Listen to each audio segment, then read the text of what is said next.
everybody, it's Mitch from RetroGameFix.com once again with the next installment of our Sega Master System A to Z Marathon. This week we bring you none other than Alex Kidd in Doo-Doo Land, aka Alex Kidd in The Lost Stars.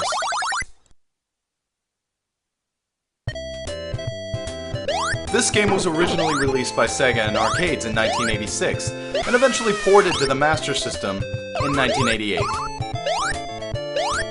In this game, your goal is to travel through 6 unique levels twice to collect stars that were stolen by the evil who gives a crap. Okay, well essentially what it all boils down to is you have to jump over and avoid being touched by enemies throughout each level. And you're armed with only your superb jumping ability and some unexplained mist or smoke or something that you can sometimes kill enemies with. And if you're killed by an enemy, Alex lets out the worst sound I've ever heard in my life, and you lose time.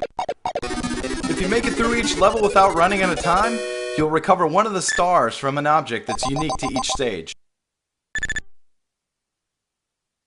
The levels are all nearly interesting, with decent colors and a unique theme throughout.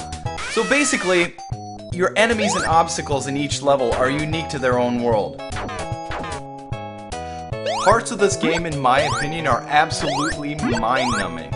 Had I been more aware of this game when it came out, I would have been expecting something much, much better, based on its predecessor, Alex Kidd in Miracle World.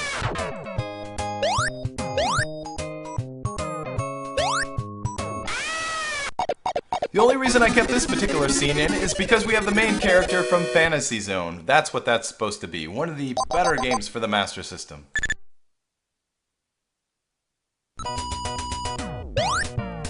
Normal me with my sense of humor, I'd say the best villain in the entire series would probably have to be naked guy crapping out zombie heads in normal circumstances.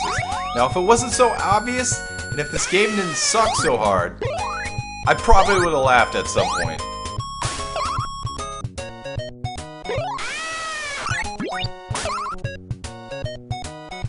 The one level that actually intrigued me and inspired me to play the game throughout was the water world. And honestly, I don't even know why. It was maybe that I was hopeful it was a sign the game was going to get better. Spoiler alert, it doesn't. Overall, I personally think this is a sad attempt at building a central character for your emerging brand. This game just isn't very fun and is incredibly easy to beat. On the other hand, if you're as neurotic as I am and need to sit through a game in its entirety no matter what for the simple satisfaction of beating it, then at least it's over fairly quickly. Now, being at the end of the Alex Kidd portion of our Sega A to Z Marathon, I can say there are 2 good ones and 2 bad ones. Sadly, this one is the latter. And unless you're trying to collect them all, you officially have RetroGameFix.com's permission to skip this one entirely. So with that, this is Mitch from RetroGameFix.com with our Sega Master System A to Z Marathon. We will catch you next week.